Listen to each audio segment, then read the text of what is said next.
Bonjour, chers téléspectateurs. Nous sommes aujourd'hui le samedi 27 septembre 2025 et nous voulons être fidèles à notre rendez-vous avec Grand Angle.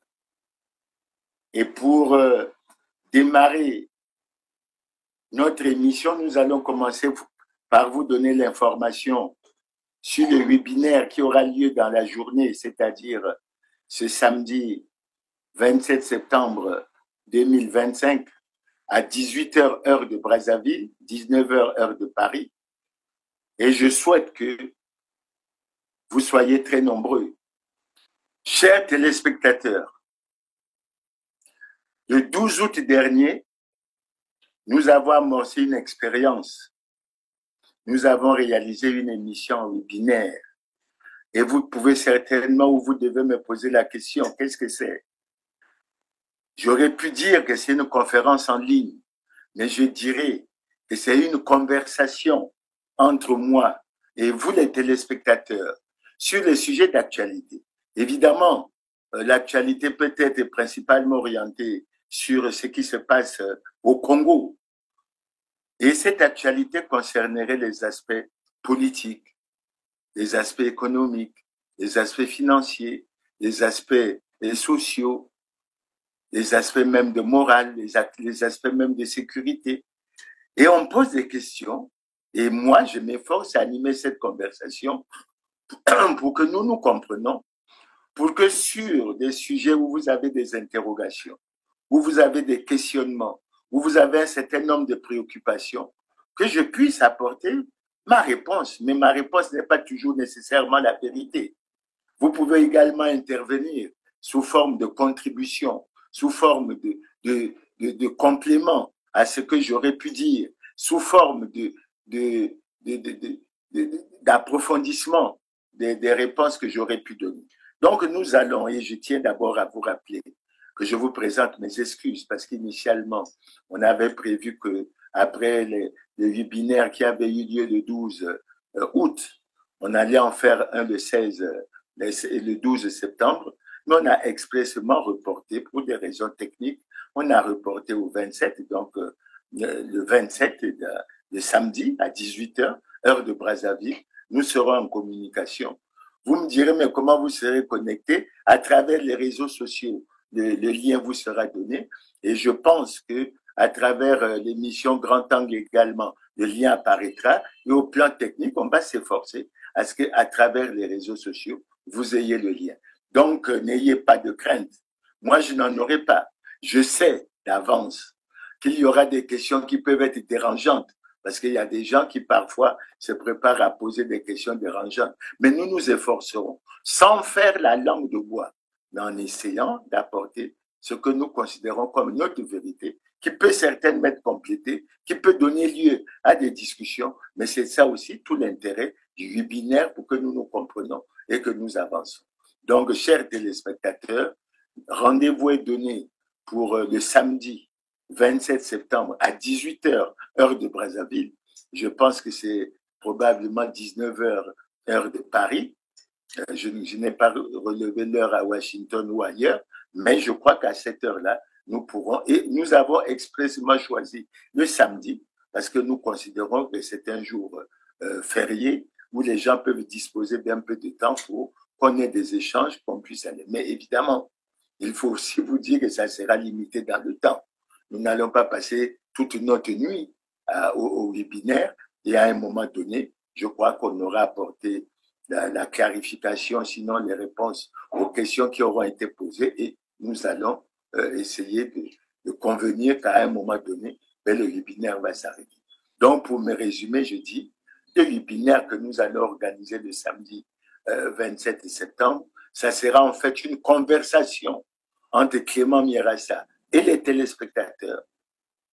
Beaucoup se posent beaucoup de questions, beaucoup ont des questions à me poser. Je profiterai de cette occasion et je crois que c'est une expérience, si elle est réussie, que nous entendons renouveler pour que régulièrement nous soyons en contact avec les téléspectateurs du monde et que nous avancions. Donc voilà, chers téléspectateurs, l'information que nous avions à vous donner. Donc nous vous rappelons, samedi 27 septembre 2025, à 18h, heure de Brazzaville, 19h, heure de Paris, Clément Mirassa réalisera une émission en webinaire et il sera prêt à répondre à toutes vos questions. Donc, j'espère que vous releverez le lien et que les échanges seront fructueux et nous ferons avancer et nous nous comprendrons. Merci et je peux vous donner rendez-vous à samedi 27 septembre à 18h, heure de Brazzaville, 19h, heure de Paris. Merci bien pour votre attention et à bientôt. Et je tiens à repréciser que le webinaire, c'est en fait une conférence en ligne, en fait une conversation entre Clément Mirassa et les téléspectateurs sur les questions d'actualité. Au niveau du Congo, cette actualité, elle peut être politique, elle peut être économique, elle peut être financière, elle peut être sociale, elle peut toucher aux questions d'insécurité, de morale et autres. En tout cas, nous nous efforcerons à apporter des réponses. Mais en même temps, nous attendons également, nous espérons avoir des contributions pour compléter les réponses que nous aurions pu donner. Et je crois que ça serait une très bonne chose. Je sais que dans ce genre d'exercices, il y a souvent des questions qu'on peut juger dérangeantes. Mais on s'efforcera à y apporter les réponses. Et on fera évoluer parce que c'est de la confrontation et des idées que nous irons vers le progrès et que nous avancerons. Donc voilà la première information. La deuxième information, au cours de laquelle je ne vais pas être long, c'est toujours cette information relative aux accords qui ont été signés entre le Rwanda et le Congo. Et vous vous rappelez de cette image de la télévision nationale rwandaise qui avait fait apparaître le 30 mars 2024 qu'il y avait une mission des membres du secteur privé rwandais qui s'était rendu à Brazzaville du 4 au 8 mars 2024 et qui avait découvert 2 sites de terrain d'une superficie cumulée de 980 km² qui avaient dit-on été offerts au Rwanda. Bonjour et bienvenue à la grande édition de la télévision. Nous sommes le 30 mars dernier. Un reportage de la télévision rwandaise crée une panique au Congo. Le Congo-Brazzaville a offert au Rwanda des terres plus grandes que la ville de Kigali pour être exploitée. Les journalistes racontent comment les Rwandais vont prendre possession et exploiter des terres au Congo pour leurs activités agricoles. De terrains qui appartiennent désormais au Rwanda avec une superficie combinée de 980 km². Nous avons fait une étude de faisabilité et ce projet est désormais en cours. Mais il ne fait aucun doute que le marché est une véritable potentialité. Des terres offertes au Rwanda, l'affaire fait grand bruit, inquiète fortement les populations, notamment celles des départements cités, Poul, Bwenza, Kwilu, Nyari. Et quand cette information a éclaté, mais ça a créé le choc. Les Congolais, tant de l'intérieur que de l'extérieur, ont réagi violemment.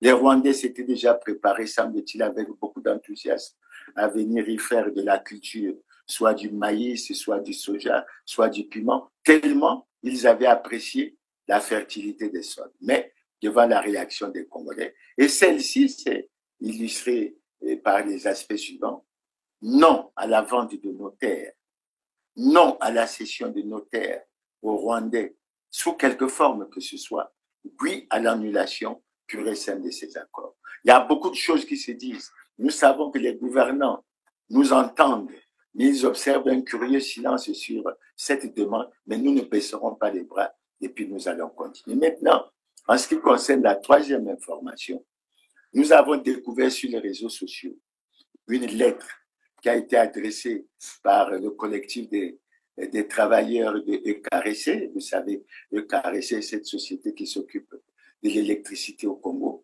Je l'ai annoncé, invité du journal, Monsieur Papa Mamadou Diop, directeur général de la SOCELEC, la Société d'électricité du Congo, et Monsieur Jean-Bruno Dangadou, directeur général de la Société énergie électrique du Congo. Avec eux, nous reviendrons sur la signature hier de la convention d'affermage entre le gouvernement congolais et la SOCELEC concernant le segment distribution et commercialisation de l'électricité au Congo. Bonsoir à vous, monsieur le DG. Bonsoir. Bonsoir. Alors, monsieur Jean-Bruno Dangadou, nous venons de suivre le reportage relatif à la signature de la convention d'affermage concernant le segment distribution et commercialisation de l'électricité entre le gouvernement et la société Soselec, filiale de droit congolais de la société sénégalaise Sénélec.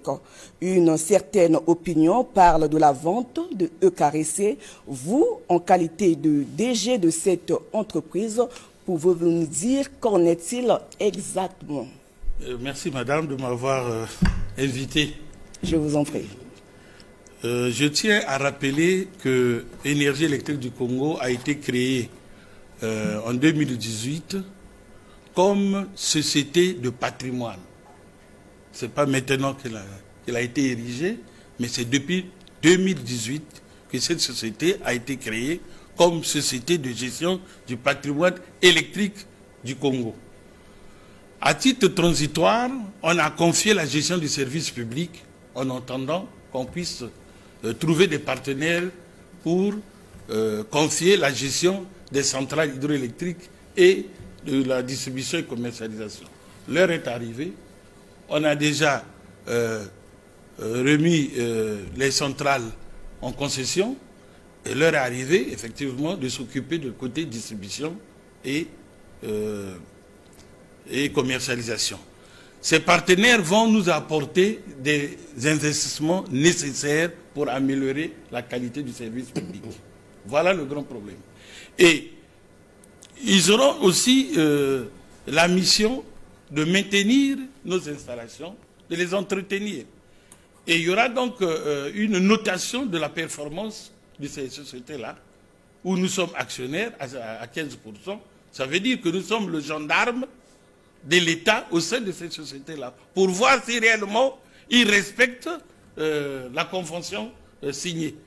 Si au bout de 2 ans, en ce qui concerne par exemple la distribution et la commercialisation, si au bout de 2 ans, nous constatons qu'ils n'arrivent pas à atteindre, on ne sent pas d'amélioration, d'évolution dans ce qu'ils font, l'État peut décider de retirer cette société entre la gestion de ce patrimoine entre leurs mains et remettre à EKRC en attendant de trouver encore un autre partenaire. Donc le rôle d'EKRC, c'est comme de gérer le patrimoine de l'État à des moments où parfois il y a eu faillite du côté du concessionnaire ou du fermier. Donc dire que EKRC a été vendu, c'est faux. C'est faux, c'est faux. Tout le personnel de la distribution et de la commercialisation sera reversé, je dis bien reversé au sein de la société du fermier. Donc il n'y aura pas de demandes à faire ou d'autres papiers, non. Merci. Mais ils ont l'obligation. Et nous y avons apporté beaucoup d'intérêt, d'abord parce que vous savez que 65 ans après l'indépendance, notre pays n'a pas d'eau, n'a pas d'électricité. Et aujourd'hui, nous vivons toujours beaucoup de délestage. Il y a beaucoup d'informations qui circulent sur les barrages d'Imboulou. Il y a beaucoup d'informations qui circulent sur Mokopoulou.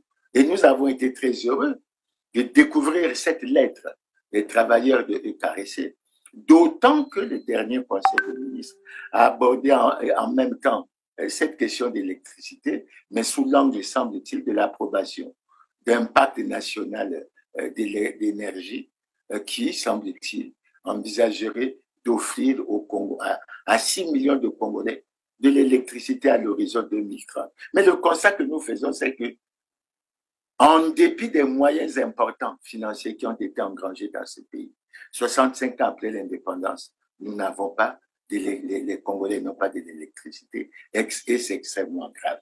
Donc nous avons accordé une attention toute particulière à lire la lettre du collectif des travailleurs de EKRC.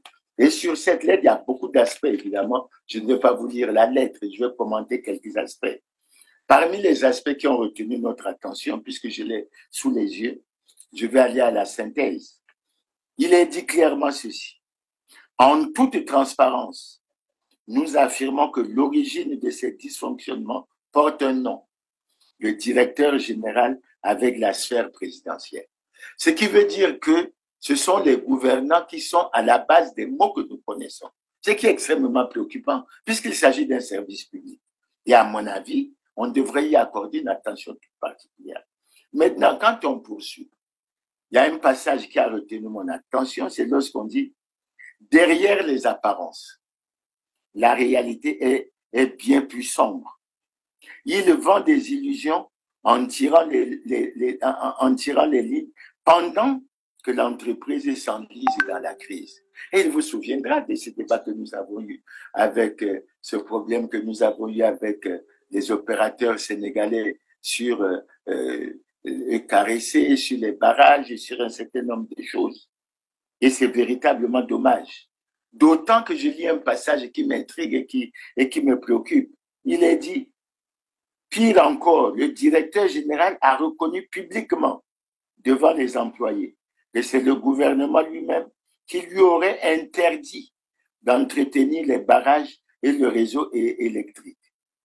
Ingénieur de son État, il est sans ignorer que l'improductivité prolongée des centrales hydroélectriques conduirait de facto à un déséquilibre production-consommation, ce qui aura pour conséquence, je continue la lecture, l'accroissement des délestages et vétusté accéléré des équipements hydroélectriques et électromécaniques. Mais c'est une situation extrêmement grave. Moi qui suis ancien directeur général du Sénagès, à l'époque, nous passions un temps fou pour faire le point au niveau de la situation de gestion de plusieurs entreprises. Et là, nous sommes surpris que ce sont les travailleurs qui font ce constat. Mais que font les gouvernants? Et on a le sentiment que les gouvernants sont dans une logique, parce qu'il faut relever que dans ce pays, à un moment donné, il avait été mis un puissant secteur d'État dans le pays, avec l'objectif d'enrichir l'État, avec l'objectif de pouvoir projeter le règlement du problème de l'emploi des jeunes sortis des écoles, etc. Mais vous savez que nous avons lamentablement échoué. Et nous avons lamentablement échoué. Le bilan a été cruellement fait. Il y a assez souvent, je me rappelle d'ailleurs de cette expression du président Denis Sassou Nguesso en 1985, lorsqu'il déclarait que les entreprises étaient devenues des tonneaux de Danaïdes. Plus on mettait de l'argent, mieux, plus elles avaient des résultats médiocres, etc. Donc, on nous a conduit à cette situation, mais il est bon que du point de vue de la mentalité, parce que l'actuel colonel Makossa parlait de la mentalité des Congolais, il faut que les gouvernants sortent de la logique où il faut pratiquement conduire tout au chaos pour amener la privatisation et faire en sorte que nos secteurs, parfois qui sont extrêmement prioritaires, puissent être soi-disant concédés à des étrangers, pas parce que nous n'avons pas les moyens, tant financiers, matériels qu'humains, mais parce qu'il y a la volonté de vouloir non pas servir l'intérêt général, mais plutôt de servir l'intérêt particulier.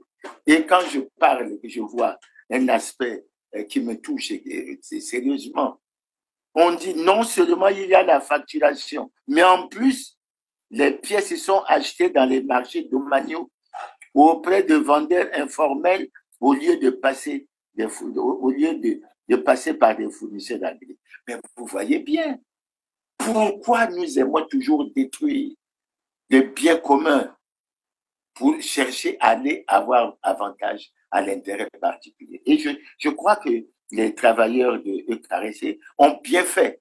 Et je pense que nous continuerons à lire leurs lettres, à sensibiliser et à faire en sorte que nous soyons au même diapason que les gouvernants. Et quand je parle du même diapason, c'est privilégier l'intérêt général au détriment de l'intérêt égoïste, individuel et particulier. Et je lis ici une autre phrase qui dit ceci. En fait, cette pratique ignoble et irresponsable de la direction générale vise, selon la mission de la sphère présidentielle, le pourrissement de l'image de ECAREC vis-à-vis de la population qui a défendu cette entreprise contre le projet d'affermage et de concession. Et je crois que nous avons intérêt vraiment à tout mettre en œuvre pour que nous saurons le caractère du service public de certaines entreprises et que nous allions de l'avant pour que les Congolais en tirent le plus grand profit. Maintenant, pour aller vers la fin, et le collectif des travailleurs de EKRC nous dit ceci: chers consommateurs, il est important de comprendre que nous, simples agents, sommes également victimes de ce système défaillant. Et c'est très grave. Mais c'est ça le bilan que l'on fait 40 ans après, 40 ans au pouvoir. C'est ça le bilan qu'on fait. On n'a pas l'électricité, on n'a pas d'eau, Et vraiment, c'est véritablement déplorable. Et il continue. Aujourd'hui, nous lançons, et c'est ça qui est très important, aujourd'hui, nous lançons un appel à la prise de conscience collective. Nous espérons que cette lettre contribuera à éveiller les esprits, à susciter un débat national et à exiger des réformes profondes au sein de l'EKRC. L'électricité n'est pas un luxe, c'est un droit. Il est temps que cette vérité soit respectée et que notre entreprise redevienne un véritable outil de service public au service du peuple congolais. Vous voyez là, assez souvent on parle de bilan, etc. Mais vous voyez là que cette fois-ci, ce sont les travailleurs, c'est le collectif des travailleurs qui fait le bilan. Et ce bilan interpelle la mauvaise gouvernance de nos dirigeants. Et c'est extrêmement grave quand il s'agit d'une entreprise comme EKRC qui s'occupe d'un service public et qui devrait fournir l'électricité à tout le monde. C'est pour ça que je félicite le collectif des travailleurs de EKRC et j'interpelle les Congolais, surtout ceux de la société civile, pour que effectivement le débat soit lancé au sein de la société congolaise et que nous suivons sérieusement ce qui se passe pour que nous allions vers l'amélioration de la situation, ce qui est véritablement préoccupant pour nous tous les Congolais, et c'est véritablement dommage. Et quand je vois qu'on parle du pacte national, etc., qui donnera l'électricité à 6 millions de Congolais à l'horizon 2030, avec la masse d'argent qui a été engrangée dans ce pays, il est déplorable de constater que c'est pas sérieux. Ce n'est véritablement sérieux. Et quand on parle justement de cette affaire de la diversification de l'économie, avec le potentiel que nous avons à travers notre pays, avec ce projet cher à l'abbé Fulbert Youlou, notre premier président, qui était celui de bâtir, de construire le barrage du Krilou. Et à son époque, j'étais très jeune, mais à son époque, il y avait déjà l'idée d'être capable d'exporter cette électricité en Guinée pour permettre l'exploitation de la bauxite et des autres minéraux. Donc, vous voyez, c'est des projets qui, depuis de nombreuses années, devraient requérir une attention toute particulière. Et c'est dommage. Donc, nous remercions les travailleurs de nous avoir donné ces informations. Nous intériorisons également le fait qu'ils souhaitent qu'il y ait une prise de conscience pour qu'on ait des débats, pour qu'on aille à des réformes, pour qu'on sauve cette entreprise. Et à mon avis, il est important. Maintenant, les mots qui sont dénoncés, ça me fait très mal. Et je dis aux travailleurs de EKRC, j'ai été directeur général du Sénagès en même temps.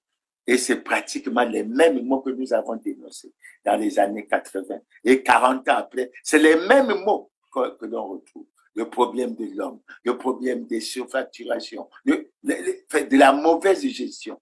Mais écoutez, faisons un effort, changeons de mentalité. Anatole Koliné-Makosso qui pense que les Congolais devraient changer de mentalité. Mais qu'est-ce que les gouvernants attendent pour changer de mentalité et privilégier quelque chose qui est cher, c'est-à-dire l'intérêt général sur l'intérêt particulier? Une fois que j'ai fini avec ça, je passe à un autre sujet qui m'a également troublé. C'est une note de service qui a été signée par le Premier ministre Anatole Koliné-Makosso, soi-disant pour mettre en place une commission chargée de recouvrer des fonds de l'État en déshérence dans des administrations publiques et privées ainsi que dans les institutions financières. Alors, lorsque j'ai lu ça, mon premier réflexe a été de me poser une question. Mais Anatole Koliné-Makosso a signé à une époque donnée une note de service à travers laquelle il mettait une commission présidée par le ministre d'État Jean-Jacques Bouya, secondé par les ministres Onda Yengatse. À l'époque, cette commission était chargée, semble-t-il, de renflouer les caisses de l'État. Quel est le bilan qu'on en a fait?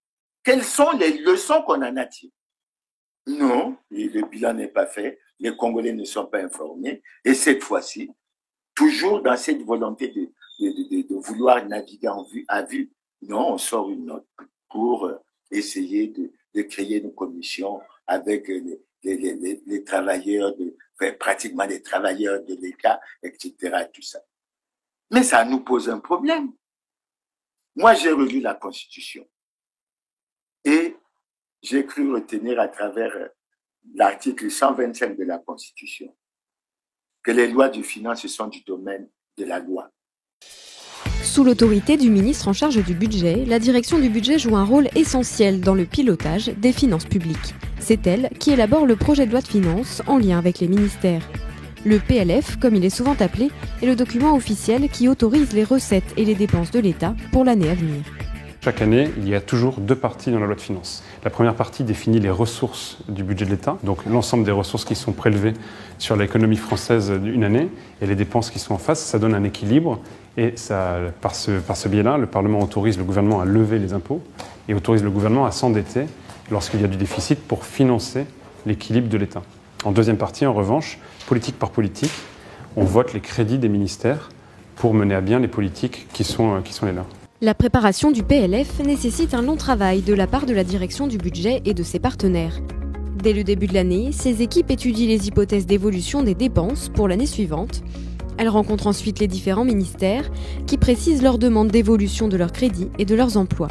Débutent alors d'intenses négociations entre les besoins ministériels, les priorités politiques affichées et les objectifs de redressement des finances publiques.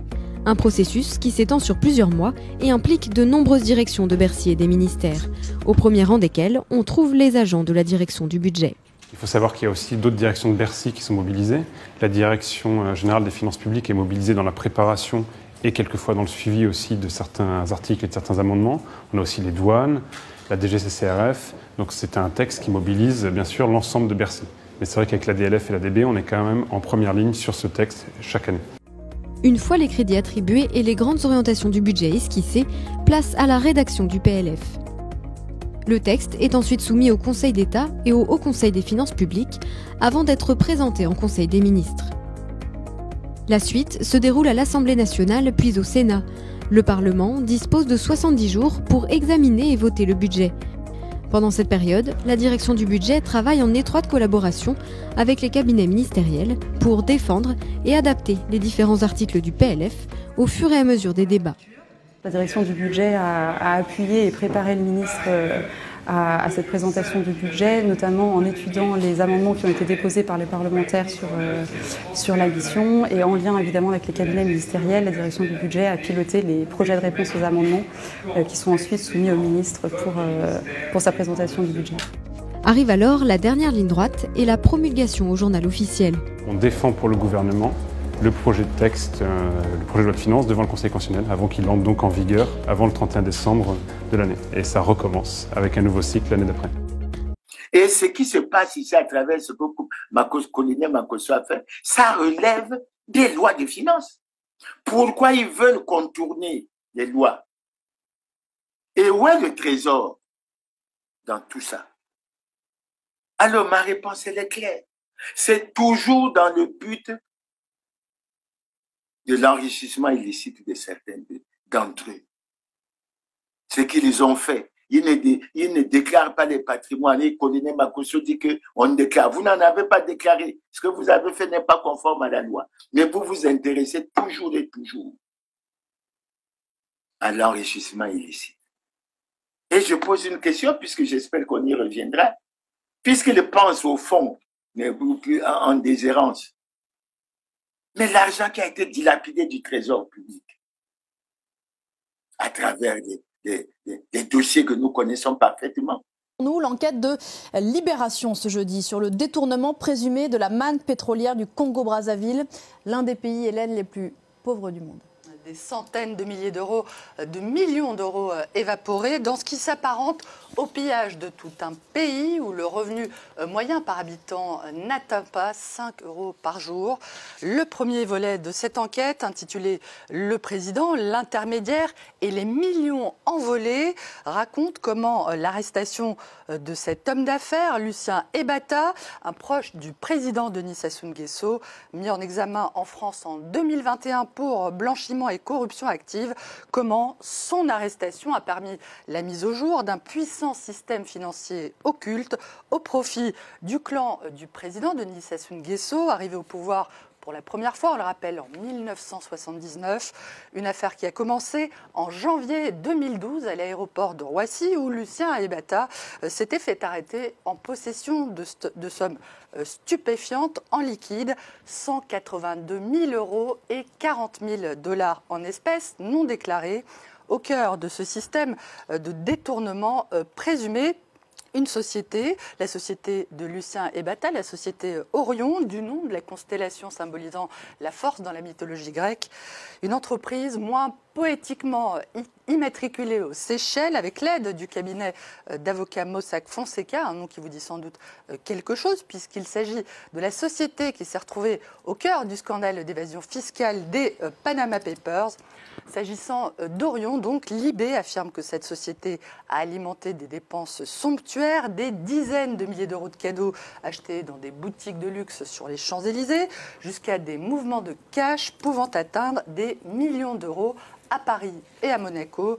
Libération évoque une affaire qui résonne avec celle des biens mal acquis, dans laquelle, on s'en souvient, des membres du clan de Denis Sassou Nguesso sont soupçonnés de s'être constitués des patrimoines illicites en France grâce à des détournements de fonds publics.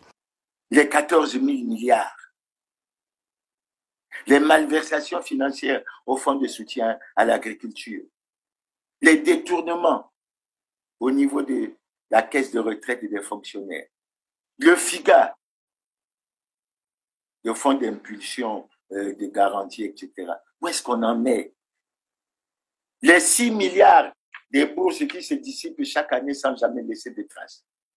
Et on est surpris qu'au niveau de la lutte contre la corruption, au niveau des organes de contrôle qui devraient suivre ces problèmes pour renflouer les caisses de l'État, rien, absolument rien n'avance.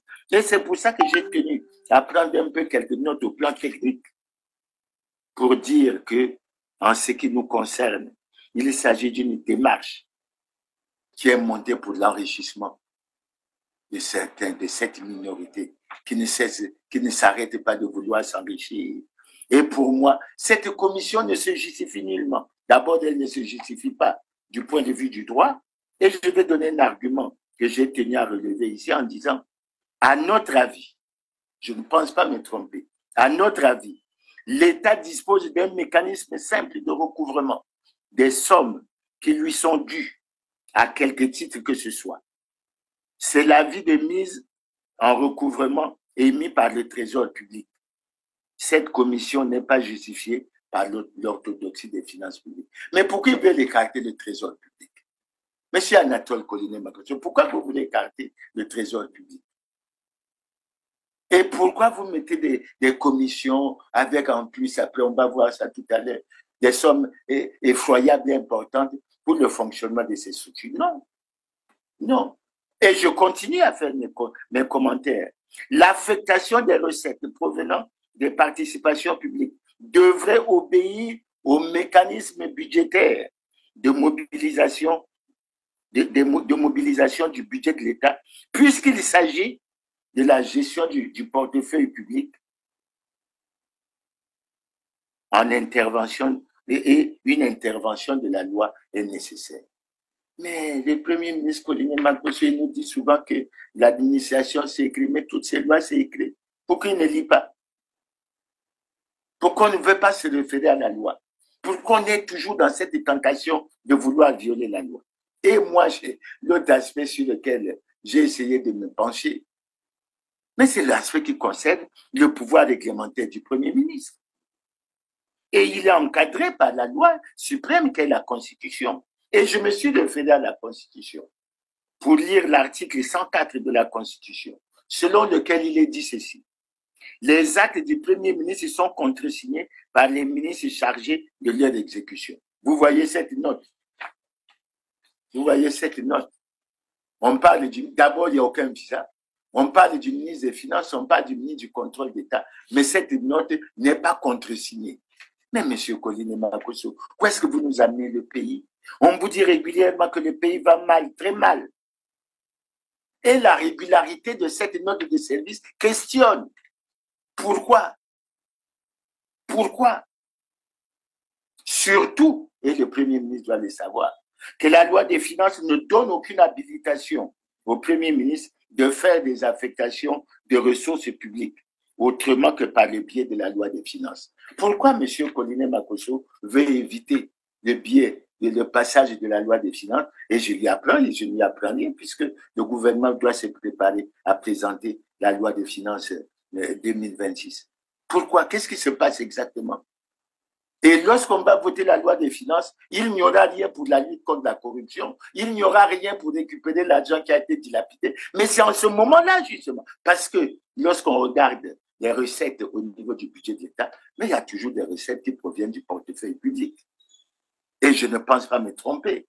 Maintenant, pour moi, le scandale apparaît à quel niveau? Mais le scandale apparaît au niveau de la répartition que Colline Makosso se fait en dehors de la loi des finances. Il outrepasse ses pouvoirs, là. Déjà, nous avons souffert avec ce qui s'est passé avec la banque postale. Mais il ne faut pas recommencer. Et il faut que ces débats s'éloignent de nous. Il faut revenir à l'orthodoxie financière. Je suppose que les gouvernants se sont enrichis. Et quand je vois le Premier ministre, d'après ce qu'on dit, il gagnerait, dit-on, 25 millions. Mais on lui a rappelé que le président sénégalais gagne 4 800 000. Lui, il gagne, dit-on, 25 millions. Et il se refuse, avec les autres membres du gouvernement, et tout ça, aller vers la réduction du train de vie de l'État. Ce n'est pas du tout sérieux. Alors, la répartition qu'il fait, et je crois qu'il n'a pas le droit, et nous allons en venir. La répartition qu'il fait, c'est 82,5% pour le financement des projets sociaux, 15% pour le fonctionnement de la commission mixte. Retenons l'hypothèse que j'ai revue dans les réseaux sociaux. Si les fonds collectés sont de 100 milliards, alors cette commission, le fonctionnement de cette commission bénéficiera de 15 milliards. Est-ce que c'est sérieux? En dehors de la loi des finances. Monsieur Anatole Colline Makosso, franchement, vous posez de réels problèmes aux Congolais. Non seulement les Congolais souffrent, mais vous êtes là toujours à mener des démarches qui ne sont pas compatibles avec la situation du Congo. Et finalement, au Trésor, 2,5% en faveur du Trésor public. Mais vous vous moquez des Congolais. Monsieur Colline Makosso. Alors, moi, je pense, après avoir lu ça, notre réflexion s'oriente vers deux directions. La première direction, nous interpellons la commission économie, finances et contrôle budgétaire au niveau du Parlement, c'est-à-dire tant au niveau de l'Assemblée nationale qu'au niveau du Sénat. Ce qui se passe là est inacceptable et il faut que le gouvernement arrête ça. Et il faut que le ministre Anatole Colline Makosso retire cette note de service, qui n'est même pas contresignée par le ministre du Contrôle d'État, par le ministre des Finances. Ce n'est pas sérieux. Mais pendant que le peuple souffre, vous n'êtes là qu'à réfléchir sur les voies et moyens pour vous enrichir, etc. Non, arrêtez ça. Arrêtez ça. Donc, nous interpellons la commission économie, finances, contrôle budgétaire au niveau du Parlement, c'est-à-dire de l'Assemblée nationale et du Sénat. Et je pense que nous allons réfléchir à la saisine de la Cour suprême, mais évidemment pour la légalité de ce texte, qui, à mon avis, n'est pas en conformité avec la loi. Donc, nous concluons sur ce problème en disant, mais les gouvernants, on ne cesse d'attirer votre attention. Vous vous enrichissez. Vous ne voulez pas réduire vos salaires. Vous ne voulez pas réduire les trains de vie de l'État. Et vous êtes là toujours à rechercher les moyens pour vous enrichir davantage et enfoncer les Congolais dans la misère et dans la crise. Vous allez continuer jusqu'à quand? Ce n'est pas sérieux. Ce n'est pas normal. Donc, de notre point de vue, lorsque nous avons fait l'analyse de ce texte, nous conseillons au Premier ministre Anatole Kouliné-Makuso de retirer purement et simplement son texte. Et nous veillerons à ce que dans le suivi, que cela puisse être exécuté et que vous vous conformez à la loi. On en a assez que vous êtes toujours confrontés au problème de la conformité à la loi. Mais cette fois-ci, on ne va pas vous laisser passer et on va continuer à poser un certain nombre de problèmes. Voilà un peu sur cette information. Maintenant, la dernière information que nous avons souhaité de vous donner, c'est une information à travers le monde. Le président Sarkozy, l'ancien président français, a été condamné aujourd'hui. Et ça nous a fait réfléchir. Ça nous a fait dire que ça bouge. Les choses bougent, les choses changent. Il y a quelque temps, nous avons donné l'information à travers les réseaux sociaux que nous avions été agréablement surpris de ce que, en Guinée équatoriale, un des fils du président Obiang-Nguema a été condamné et il a été emprisonné. Et nous avons senti qu'il y avait une évolution dans le monde parce qu'il y avait une certaine catégorie de personnalités, de personnes qui considéraient qu'à partir de leur statut, ils étaient intouchables. Ils pouvaient violer la loi, faire tout ce qu'ils voulaient et ils sont intouchables. Il faut que cette époque se termine. Et aujourd'hui, j'interpelle les Congolais parce qu'à travers le monde, on se rend compte. En fait, et ce cas interpelle les Congolais pourquoi? Mais parce que nous avons de nombreux scandaleux crimes économiques et financiers. Et ce sont les gouvernants qui protègent les responsables de ces scandaleux crimes économiques et financiers qui ont plongé le Congo dans le chaos et les Congolais dans la misère et dans la souffrance. Est-ce que c'est normal? Mais regardez aujourd'hui, un ancien président, le président Nicolas Sarkozy, a été condamné dans cette affaire qu'on qualifie parfois d'affaire Kadhafi-Sarkozy, qui n'est rien d'autre que l'affaire du financement libyen de la campagne électorale du président Nicolas Sarkozy. Et aujourd'hui, il a été annoncé que le président Sarkozy est accusé pour association de malfaiteurs à 5 ans de prison, condamné à 5 ans de prison, avec un mandat de dépôt à effet différé. Et j'ai été très touché, très ému par les commentaires faits par le président Sarkozy lui-même. Mais avant de venir à ces commentaires, je me dois de rappeler, et nos magistrats, nos gouvernants le rappellent souvent, malheureusement ça ne s'applique pas. C'est là où on constate qu'il y a un paradoxe entre ce qui se dit et ce qui se fait. Ils aiment à rappeler que la loi est dure, mais c'est la loi. Elle doit s'appliquer à tous dans toute sa rigueur. Nul n'est au-dessus de la loi. Et ce qui se passe en France avec le président Nicolas Sarkozy prouve bien que même un ancien président peut être jugé. Dans tous les cas en France, nous l'avions déjà constaté avec le président Chirac. Et le président Sarkozy lui-même, pour le constat que nous faisons, il a beaucoup de démêlés avec la justice. Il s'est toujours présenté à la justice. Et je l'admire beaucoup pour ça. Et au titre des déclarations qu'il a faites, j'en ai noté quelques-unes que je vais essayer de reprendre ici. Il a déclaré ceci. L'une des déclarations. Ce qui s'est passé aujourd'hui est d'une extrême gravité pour l'état de droit. L'état de droit, l'indépendance de la justice. Et au Congo, nous pleurons souvent parce que nous regrettons le fait que la justice ne soit pas indépendante. Et il faut qu'on y arrive pourtant. Il faut qu'on y arrive. La deuxième déclaration, et ça franchement, ça m'est parti droit au cœur quand il s'agit d'un président de la République.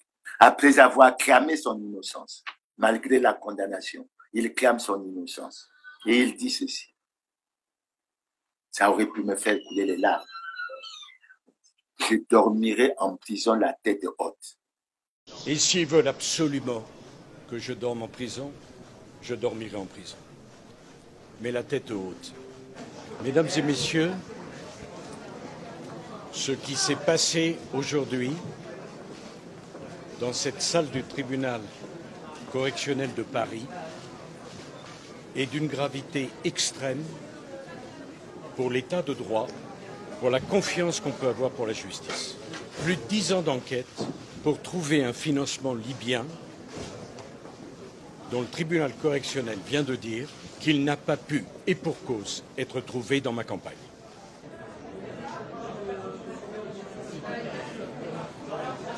J'assumerai mes responsabilités, je déférerai aux convocations de la justice, et s'ils veulent absolument que je dorme en prison, je dormirai en prison. Mais la tête haute. Je suis innocent. Cette injustice est un scandale. Je ne m'accuserai pas de quelque chose que je n'ai pas fait. Naturellement, je ferai appel. Sans doute devrais-je comparaître les menottes aux mains devant la cour d'appel. Ceux qui me haïssent à ce point pensent m'humilier. Ce qu'ils ont humilié aujourd'hui, c'est la France. Je vous remercie. Monsieur le Président, vous voyez une injustice?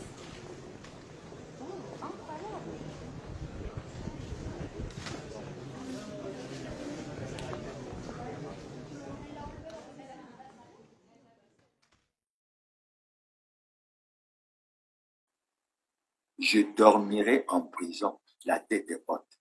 C'est qu'avec beaucoup d'humilité, avec beaucoup de modestie, qu'on l'aime ou qu'on l'aime pas, mais cette attitude est une attitude exemplaire. Cette acceptation, parce qu'il a dit, je suis innocent, je continuerai à me battre pour prouver mon innocence. Et je pense que c'est extrêmement important. Et je crois que dans les pays comme les nôtres, où on acclame tous les jours, dit-on qu'on est une démocratie alors qu'on ne l'est pas, qu'on est dans le processus, etc. Voilà des exemples. Et je rappelle ce que le Premier ministre de Singapour avait fait comme déclaration en disant, si dans un pays, vous voulez lutter contre la corruption, mais attaquez-vous à ceux qui sont en haut. En bas, ça disparaîtra. Mais si vous n'attaquez que ceux qui sont en bas, vous ne ferez que renforcer la corruption. C'est-à-dire que vous œuvrez pour enfoncer votre pays dans le sous-développement, dans la misère, dans la souffrance. Et je pense que l'exemple du président Sarkozy aujourd'hui est un exemple pathétique qui doit être suivi dans beaucoup de pays, mais qui doit faire comprendre aux gouvernants que le temps qu'on occupe les fonctions politiques, etc., on n'est pas à l'abri de ce genre de situation. Et il faut que nous y réfléchissons. Et pensant au gouvernement congolais, je pense, et je suis triste pour ça, de constater qu'au fil des années, il n'améliore pas la condition de vie du prisonnier. Il est temps que nous améliorons la condition de vie du prisonnier. Parce qu'on, souvent, quand ça arrive à l'autre, on pense que soi-même, ça ne nous concerne pas. Mais il faut, à mon avis, que nous ayons une vision beaucoup plus claire, beaucoup plus projetée dans l'avenir pour que nous prenions soin de ça. Je vous rappelle pour ce qui est du Congo, il y a des fortes personnalités qui ont joué un rôle important dans la vie politique de ce pays, comme Ambroise Noumazalaï, comme Claude Ernest Ndala, comme Jean-Jacques, je dis Jean-Jacques, je pense à mon petit frère, mais plutôt Jacques Joachim Yombi Opango, qui sont passés par la prison. Ça veut dire que même quand on est à la gestion des affaires de la cité, il ne faut pas oublier de penser au monde carcéral et à améliorer les conditions de vie de ce point de vue. On ne sait jamais ce qui peut arriver à chacun de nous demain. Et je crois que personne de nous n'est à l'abri de tout ça. Donc, après avoir donné ces informations, mais je terminerai par une information quand même parce que je la juge importante. J'interpelle le Conseil supérieur de la liberté de communication. J'interpelle le ministre de l'Intérieur et de la décentralisation. J'interpelle le maire de Brazzaville. J'interpelle la Commission nationale d'organisation des élections sur le scandale qui se déroule présentement. Parce que la campagne électorale est déjà lancée. Et n'importe qui, ceux qui s'occupent du patriarche, ils font maintenant la campagne à travers, prenant le prétexte de faire appel aux listes de révision, des révisions électorales. On prend le timonier, etc. Et pourtant, le maire de Brazzaville a lancé un appel pour que tous ceux qui ont placé des banderoles, des affiches, etc., arrêtent de le faire. Mais je rappelle au maire, je rappelle au ministre de l'Intérieur et de la décentralisation que les sanctions sont prévues. Mais vous ne sanctionnez pas parce que ceux qui le font sont soit du PCT, soit proches du PCT. Ce n'est pas normal. Le PCT n'est pas là à pousser à ce qu'il n'y ait pas le respect des lois et règlements de la République. Vous êtes en campagne. Et tout à l'heure, je vais venir pour insister sur ce problème. Vous réclamez ou vous exigez que le président de la République annonce qui sera. Mais lisez la Constitution. Lisez toutes les dispositions et nous allons y venir. Mais pour l'instant, j'interpelle le Conseil supérieur de la liberté de communication avec le ministre de l'Intérieur et de la décentralisation, le maire de Brazzaville et puis la Commission nationale électorale, on dit indépendante, je ne la considère pas comme indépendante, pour que ce désordre, ce scandale s'arrête.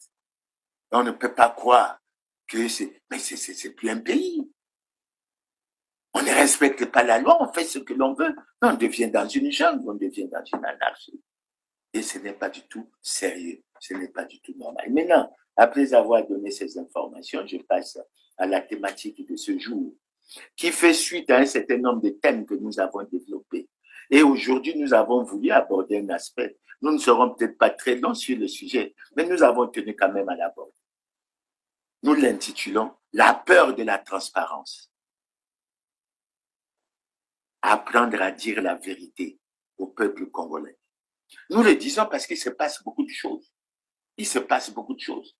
Et ces derniers temps, nous avons beaucoup insisté sur les questions de violation des lois et règlements de la République. Et cette violation, elle ne date pas que de maintenant. Nous, à l'opposition, nous avons toujours fortement critiqué le président Pascal Lissouba parce que, soi-disant, son pouvoir violait dans l'impunité totale des lois et règlements de la République. Nous en avons pris comme motif pour justifier en partie ce que l'on appelle la guerre du 5 juin 1997. Mais une fois que nous sommes arrivés aux affaires, nous continuons. Et on se pose la question, est-ce qu'il y a une constitution que les gouvernants, les acteurs politiques congolais peuvent respecter? On n'a pas respecté la constitution du 20 janvier 2002. On ne respecte pas la constitution du 25 octobre 2000. Quelle est la constitution que nous pouvons respecter? Et assez souvent, nous l'épinglons. Le disant, je pense à moi-même. Parce qu'il faut que nous soyons toujours constants et que nous veillons à ce que les gouvernants, ceux qui gèrent les affaires de la cité, respectent la loi. Parce que c'est la première menace de la paix dans un pays. Dès qu'on ne respecte plus les lois et les règlements, c'est qu'on a choisi la voie de la perturbation de la paix. Et ce n'est pas sérieux. Et c'est pour ça que j'en viens. Parce qu'assez souvent, il faut qu'on ait le courage d'expliquer aux Congolais pourquoi nous n'arrivons pas à respecter nos lois et nos règlements. Pourquoi? Et on trouve toujours des justifications extraordinaires. Mais ce n'est pas du tout une bonne chose. En cela, je rappelle ce que j'aime toujours à rappeler, ce que le président Sassou a dit lorsque nous étions tous à l'opposition. À savoir, cependant, est vrai, le fait que jamais, jamais, je n'accepterai que la Constitution soit violée. Lorsque la Constitution est violée, les démocrates ne doivent pas l'accepter. Jamais, jamais nous n'accepterons que soient organisées des élections hors la loi. Mais prenons le courage alors d'expliquer aux Congolais pourquoi les élections que nous avons organisées depuis 2002 sont toutes des élections hors la loi. Asseyons-nous, expliquons aux Congolais et voyons avec les Congolais qu'est-ce qu'il faut pour que nous respectons les lois et règlements de la République. D'autant que lorsqu'on prend, on se réfère à la Constitution du 25 octobre 2015, mais l'article 15 est clair. Tout citoyen a le devoir de se conformer à la Constitution et aux lois et règlements de la République et de s'acquitter de ses obligations vis-à-vis de l'État et vis-à-vis de la société. C'est clairement dit. Et je crois que nous devons, que ce soit les gouvernants, que ce soit les acteurs politiques, que ce soit les Congolais, nous devons prendre l'habitude et changer de mentalité pour considérer la Constitution comme un texte sacré que nous ne devons pas violer pour quelque raison que ce soit. Et je crois que c'est dommage, 65 ans après notre indépendance, que nous soyons à faire ce constat. Et après avoir évoqué ça de façon générale, je passe au deuxième aspect, c'est celui du changement de constitution. Nous avons suffisamment épilogué là-dessus. Nous avons rappelé qu'en fait, la constitution du 20 janvier 2002 avait pratiquement verrouillé l'aspect de la limitation des mandats à 2. Et nous avons suivi les événements qui se sont passés en 2015. Et nous les déplorons. Nous tenons à présenter nos hommages à tous nos parents, à tous nos frères qui ont perdu la vie à cette occasion. Parce qu'il y a eu beaucoup de dégâts. Au Congo, une coalition d'opposition annonce l'arrestation de 6 de ses cadres. La nouvelle intervient alors que de nouveaux affrontements ont opposé ce matin des groupes de jeunes aux forces de l'ordre à Brazzaville. La police est intervenue à coups de gaz lacrymogène. Ces tensions interviennent au lendemain de heurts meurtriers dans la capitale congolaise. Dernier bilan officiel, 4 morts au moins et une dizaine de blessés. La population manifeste contre le référendum de dimanche.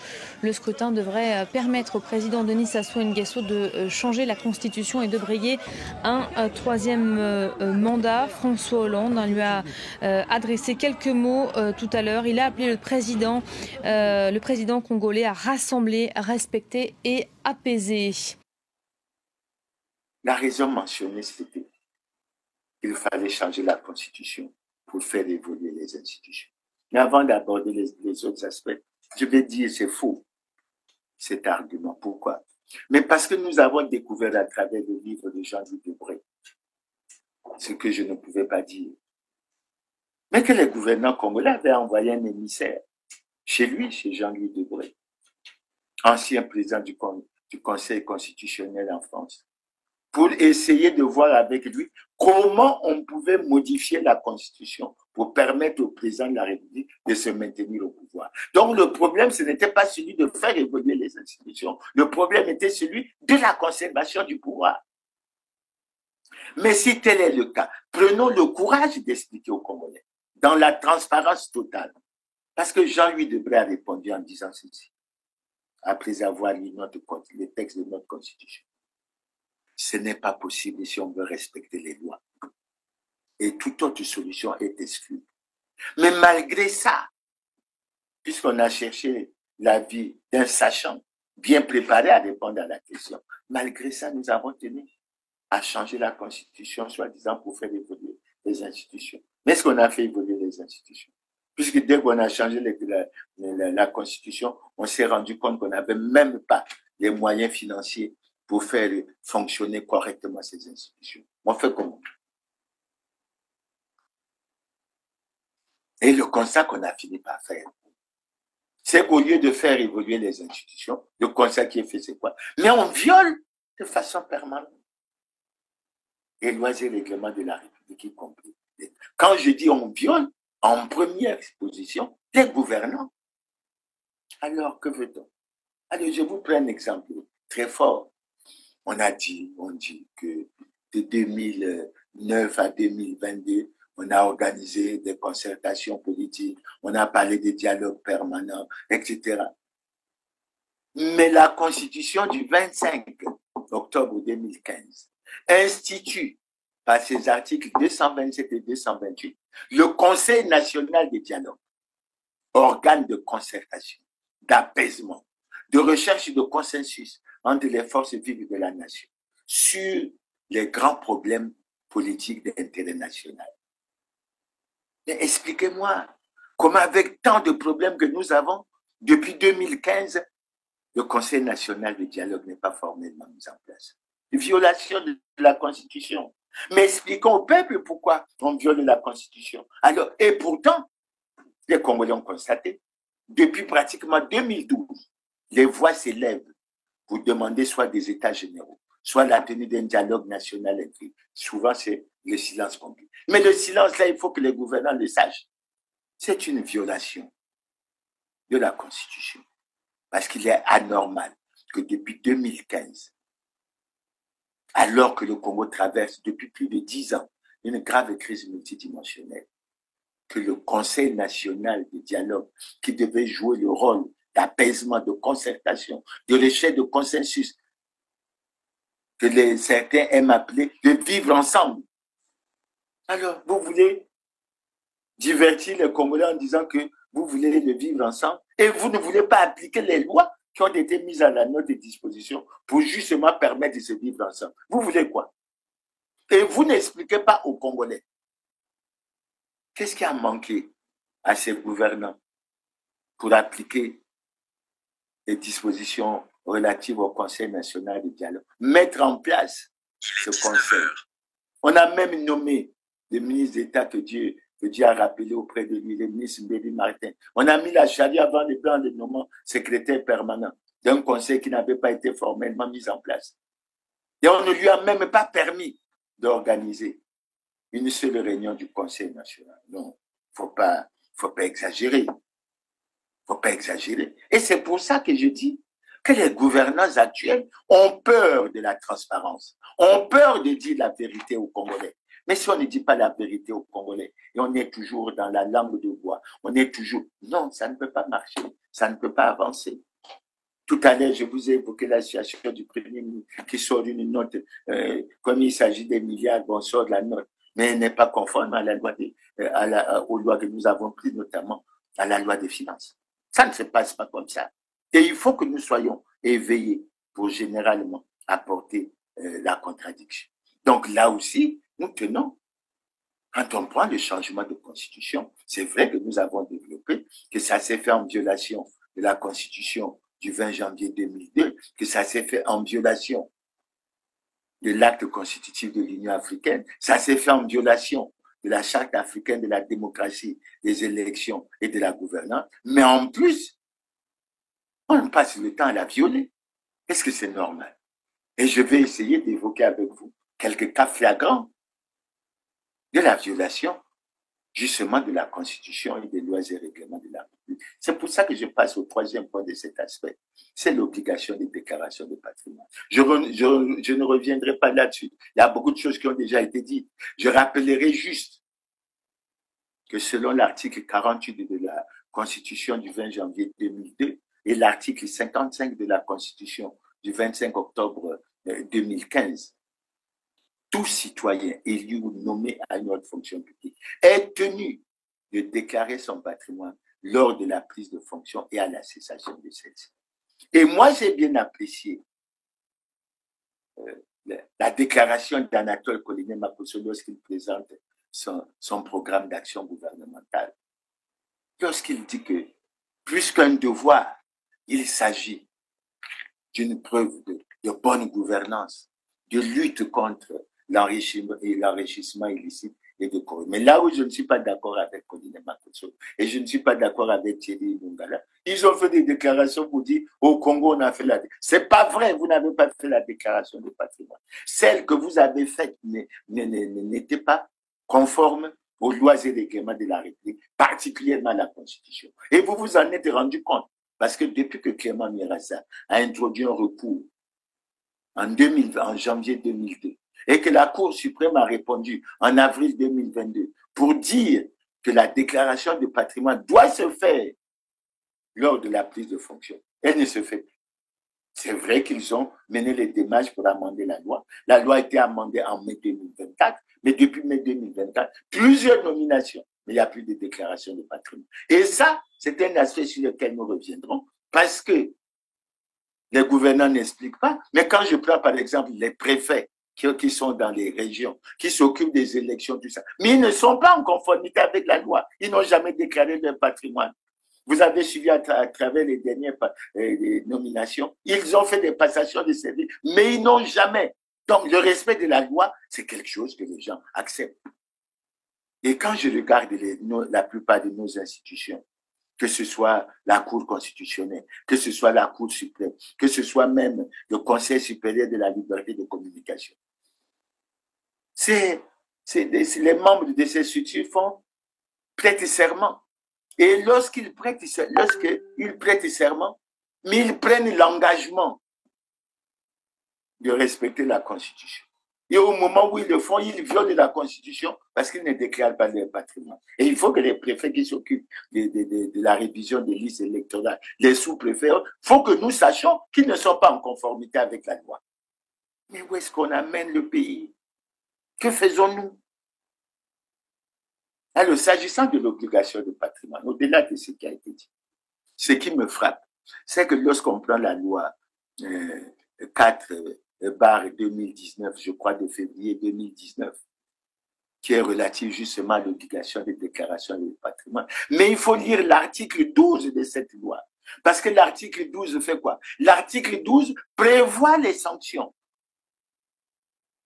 Pour ceux qui ne déclarent pas le patrimoine, pour ceux qui dissimulent une partie de leur patrimoine et autres. Pour ceux qui font des déclarations fausses de patrimoine. Et en fait, ils devraient être sanctionnés. Et la sanction peut se caractériser ou s'illustrer par une amende qui peut représenter le quart du patrimoine de l'intéressé. Ce n'est pas intéressant. Et pourquoi on n'applique pas? Et pourquoi on n'explique pas aux Congolais pourquoi on n'applique pas? Alors qu'on croit et on vante toujours d'être dans la bonne gouvernance. Quelle est cette bonne gouvernance à travers laquelle on a peur de la transparence, on a peur de dire la vérité? Mais ce n'est pas sérieux. Et j'ai suivi le Premier ministre, une fois à Paris, dire non. D'abord, le Premier ministre, il faut qu'il sache, puisque c'est le constat. Il a été nommé ministre en 2011 et depuis, sans discontinuité, il est ministre. Il a tenté de faire sa déclaration de patrimoine en 2021, mais je dis que celle qu'il a faite n'est pas conforme à la loi. Mais de 2011 à 2021, il n'avait jamais fait de déclaration de patrimoine. Donc, véritablement, un comportement hors la loi. Et ça s'explique par quoi? Ça s'explique par quoi?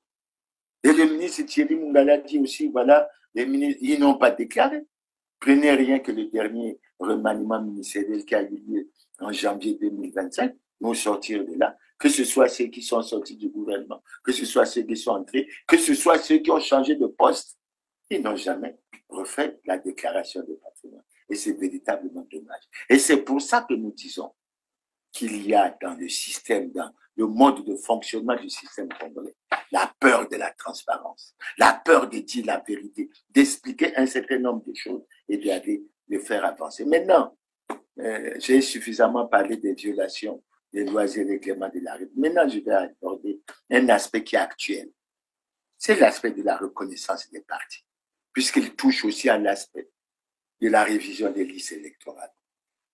Le ministre de l'Intérieur a l'habitude de prendre des textes où il publie la liste, soi-disant des partis conformes, soit pour l'année, soit pour on ne sait pas. Et le dernier texte qu'il a pris, c'est l'arrêté numéro 1726/MID, cap du 30 juin 2025. Mais la démonstration a été faite que la quasi-totalité des partis qui figurent sur cette liste ne sont pas en conformité avec la loi. Ils ne le sont pas du fait de l'article 11 de la loi sur les partis, qui dit que les partis doivent posséder des membres et des sièges dans chaque département. Ce qui n'est pas le cas puisque nous avons mené une enquête et on s'en est rendu compte. Mais le deuxième aspect qui frappe beaucoup de partis, surtout les partis de la majorité présidentielle, c'est l'article 26 de cette loi sur les partis, qui dit clairement que les partis ont le devoir de se conformer à la Constitution. Et ces partis ne sont pas conformes à la Constitution. Pourquoi? Mais ils sont coincés par le problème de la déclaration de patrimoine. Il y a d'autres aspects, mais l'aspect le plus criard est celui-là, qui fait apparaître clairement qu'ils ont violé la Constitution en ne déclarant pas leur patrimoine. C'est pour ça que lorsque j'ai fait une émission, je crois que c'est la dernière émission, mais j'ai relevé, et je le dis clairement, c'est une question de droit, pas une question de langue de bois. J'ai dit que l'UPADES n'était pas en conformité avec la loi. J'ai dit que l'UDHU qui n'était pas en conformité avec la loi. J'ai dit que l'APC, le parti du conseil politique du président de la République, n'était pas en conformité avec la loi. Mais on peut citer comme ça une kyrielle de partis. Maintenant, lorsqu'on fait le constat, la proposition qu'on fait au ministre de l'Intérieur et de la décentralisation, c'est laquelle? Retirez votre arrêté. Mais il ne le retire pas. Au contraire, qu'est-ce qu'il fait? Il appelle soi-disant les chefs des groupements politiques, qui pour certains ne sont pas en conformité avec la loi, pour dire c'est vous qui devez faire la répartition des partis ou quoi qui doivent prendre part à la révision des listes électorales. Encore que la méthodologie des listes qui consiste à rechercher la maîtrise du corps électoral par la révision des listes électorales pose problème. Nous l'avons déjà dit en d'autres occasions. Donc, c'est pratiquement une opération ratée. Alors, on constate que le ministre de l'Intérieur lance une opération qu'il fait exécuter par des préfets, des sous-préfets qui ne sont pas en conformité avec la loi, qu'il fait exécuter par beaucoup de partis qui ne sont pas en conformité avec la loi. Et on arrive à la conclusion, malheureusement, puisque au ministère de l'Intérieur, on agit souvent selon le principe « le chien aboie, la caravane passe ». Malheureusement, ils sont rattrapés. Ils sont rattrapés et on leur dit gentiment et sérieusement que l'opération de révision des listes électorales ne se fait pas conformément aux lois et règlements de la République. J'aurais même pu dire de façon simple que c'est une opération hors la loi. Mais nous demandons au ministre de l'Intérieur de retirer, parce qu'on avait cru comprendre quand on avait rencontré le préfet directeur général de l'administration du territoire, qu'il pensait au niveau du ministère de l'Intérieur à faire un additif. Mais soyons sérieux, vous ne pouvez pas faire un additif à quelque chose qui est faux. C'est quoi? On ne peut pas faire un additif à quelque chose qui est faux. On ne peut pas se retrouver dans une situation de faux et d'usage de faux pour essayer de maintenir, donc aggraver la situation. Comment on fait? Et je crois que le ministre de l'Intérieur, que les gouvernants devraient prendre le courage d'expliquer la vérité et dire la vérité aux Congolais. Pourquoi on se retrouve dans cette situation? Pourquoi on a toujours cru que les autres étaient aveugles, qu'ils ne suivaient rien et qu'à chaque fois on pouvait les tromper? Mais ils s'en sont rendus compte, on fait comment maintenant? Maintenant, l'un des aspects importants, certainement le dernier, c'est le problème de la candidature à l'élection présidentielle. Il y a un article de la Constitution qui dit clairement quelles sont les conditions pour être candidat à l'élection présidentielle. Mais j'insisterai beaucoup plus sur l'article 65, parce que l'article 65 de la Constitution dit que le mandat du président de la République est de 5 ans. Il est 2 fois renouvelable. Et les gens s'appuient sur ça, parce que les voix s'élèvent de partout. J'ai vu un Congolais à l'étranger qui a fait une vidéo pour dire il supplie le président de la République d'être candidat à l'élection présidentielle. Il supplie. Mais posons-nous la question. Est-ce que tout cela est conforme à la loi? Pourquoi nous avons peur de la loi? Et quand je vois cette situation au niveau des voix qui s'élèvent pour réclamer que le président de la République soit qui réclame ou exige que le président de la République soit candidat à l'élection présidentielle, la voix, l'une des voix très fortes, à plusieurs reprises, c'est celle du Premier ministre Anatole Poligny-Makosso, et ça me peine. L'autre voix très forte au niveau des institutions qui s'élève assez souvent, c'est celle de l'honorable président de l'Assemblée nationale, Isidore Ndouba, qui d'ailleurs à chaque sortie à Kindamba a choisi de lever la voix. Mais ce que nous disons, il ne faut pas lire la Constitution à moitié. Il ne faut pas seulement s'arrêter à la lecture de l'article 65 pour dire le président de la République a droit de se... Non, il faut lire toute la Constitution. Et quand je prends par exemple l'article 50 dit ceci. Tout citoyen a le droit de se conformer à la Constitution et aux lois et règlements de la République et de s'acquitter de ses obligations vis-à-vis de l'État et de la société. Mais si vous n'êtes pas conforme à ça, vous pouvez vous référer à l'article 65 pour dire il a droit. Et je continue. Il y a d'autres articles. Nous avons l'article 55 qui dit que tout citoyen élu ou nommé à une autre fonction publique doit déclarer son patrimoine. Et je rappelle que dans la Constitution du 20 janvier 2002, il avait même été dit que l'inobservation de cette disposition entraîne la déchéance des fonctions. Donc, il y a beaucoup de gens aujourd'hui qui auraient dû perdre leurs fonctions si on avait appliqué la loi. Mais comme au Congo, appliquer la loi pose véritablement un problème, je crois que c'est un autre problème. Il y a une autre disposition. Je prends la linéa 2 de l'article 80 de la Constitution qui dit clairement que le mandat du président de la République est incompatible avec toutes les responsabilités au sein d'un parti politique. Alors, pourquoi dans la Constitution, vous ne voulez prendre que ce qui est de votre souhait, c'est de voir le président de la République ou les autres être des candidats. Mais pourquoi vous ne tenez pas compte des autres dispositions? Et moi, je dis pour le Premier ministre que je suis peiné, notamment même l'honorable président de l'Assemblée. Pourquoi? Mais parce que, franchement, si le président de la République est président du Parti congolais du travail, honnêtement, est-ce qu'on peut déduire qu'il peut organiser une élection libre, transparente, démocratique et crédible et apaisée? Ma réponse est non. Ma réponse est non. Évidemment, j'ai suffisamment parlé de cette affaire de conformité, qu'il y a des aspects que je vous laisse vous-même déduire. Ça veut dire quoi? Ça veut dire que les partis, comme le Parti congolais du travail et les autres partis, les acteurs politiques, surtout du PCT, au lieu de bien expliquer les choses comme elles se présentent aux Congolais, non, ils ont choisi. Non, on réclame que le président de la République soit candidat à l'élection de 2026. On exige, etc. Est-ce que c'est normal? Est-ce qu'on peut vouloir de la paix et soutenir ce genre de démarche? Surtout lorsqu'on est à l'Assemblée, on est au Sénat. Je dis non. Je dis non.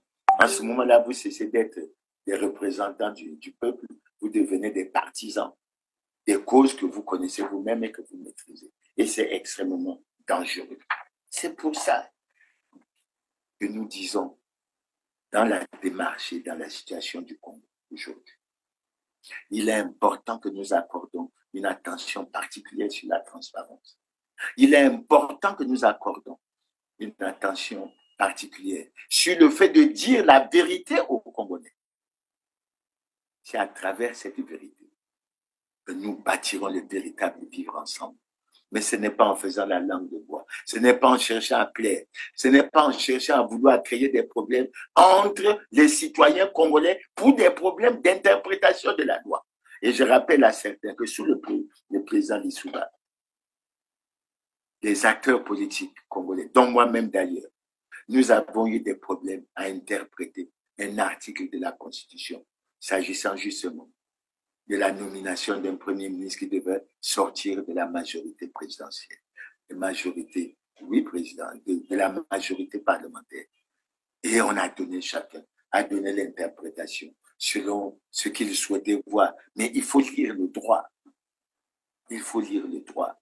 Et il faut s'écarter de la langue de bois. Donc voilà, chers téléspectateurs, j'ai pensé à l'approche de l'élection, que nous clarifions toutes ces choses. Que ça soit clair dans nos esprits, que nous ayons une base consensuelle sur laquelle on avance et qu'on n'essaye pas de divertir les autres, qu'on n'essaye pas de chercher à provoquer des problèmes, à provoquer des perturbations. Parce que si on s'accorde sur je vous assure, selon moi, si on s'accorde sur l'interprétation des lois et si on fait l'effort de les appliquer, ça nous éloignera un peu des perturbations, des drames, des tragédies que nous avons connues dans ce pays. Et je pense que pour l'élection de 2026, chacun de nous doit agir pour que nous en éloignions. Et en cela, je pense à la démarche du ministre de l'Intérieur et de la décentralisation lorsqu'il autorise les préfets de département à faire, soi-disant, des campagnes de prière pour embarquer les communautés religieuses et dans la campagne de la paix, dans la dynamique de la paix et du vivre ensemble. Je pense à une pensée très forte, à une idée très forte que le président de la République a émise le 14 août 2025, lorsqu'il parlait, en ayant cette même vision sur ce qui se passe à travers le monde, sur le fait que la paix était dangereusement menacée, mais il faut que nous intégrons ça dans notre démarche. Et il faut que nous nous disons, faisons tout, regardons tout ce qu'il faut faire. Je suis de ceux qui, depuis 2012, ont proposé la tenue des États généraux pour dire que le pays n'allait mal, il traverse une grave crise. Et il faut que les Congolais dialoguent entre eux. Mais au Congo, il y a les gouvernants qui pensent détenir la vérité. Mais malheureusement, Ils ne sont pas exemplaires en ce qui concerne le respect des lois et règlements de la rue. Donc, c'est sur ça, chers téléspectateurs, que je voulais aller à la conclusion en disant notre marche vers l'élection présidentielle de 2026 doit être une marche sereine, doit être une marche calme, doit être une marche vers la compréhension des choses, une base consensuelle sur le plan des idées qui permettent que nous avançons.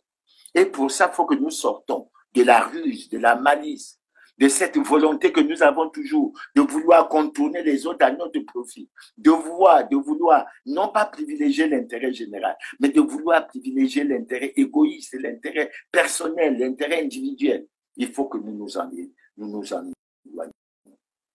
Faisons tout. Et quand je vois, par exemple, ce qui se passe pour la révision des listes électorales, vous n'avez pas associé tout le monde. Vous voulez quoi?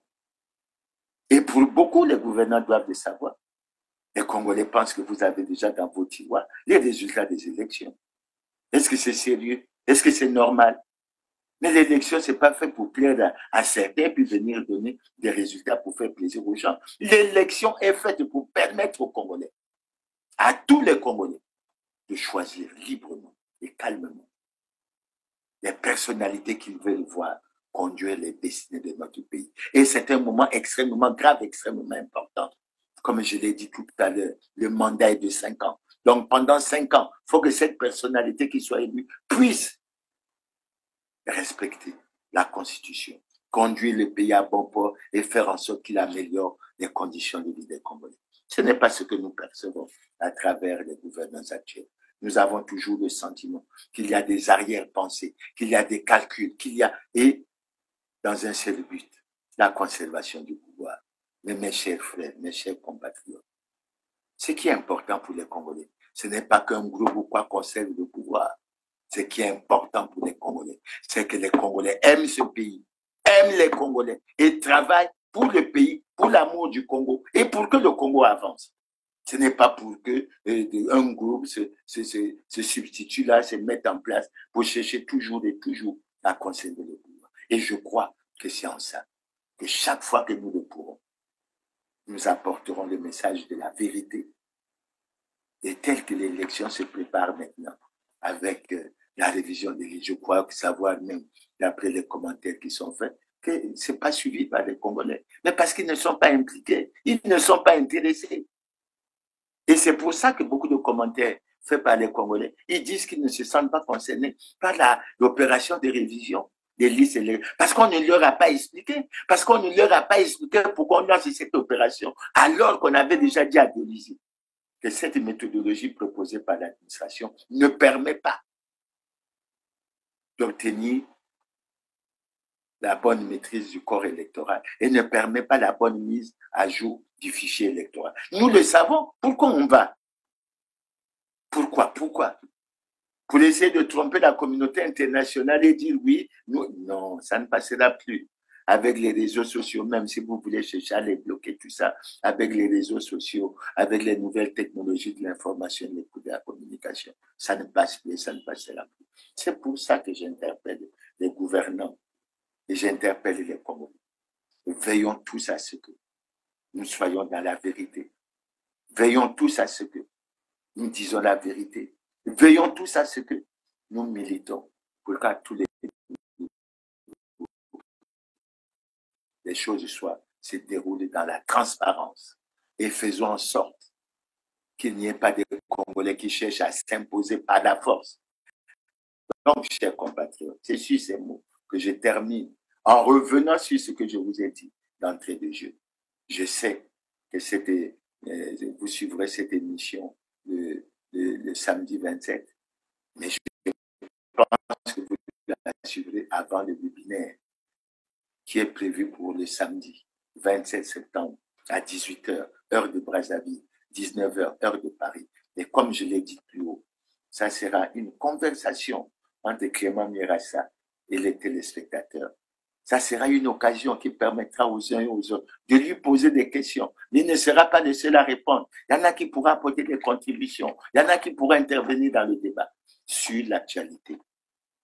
Et surtout, l'actualité politique et économique, financière, sociale, sur les questions de sécurité, etc., au niveau du Congo, et sur les autres aspects qui intéressent la vie dans le monde.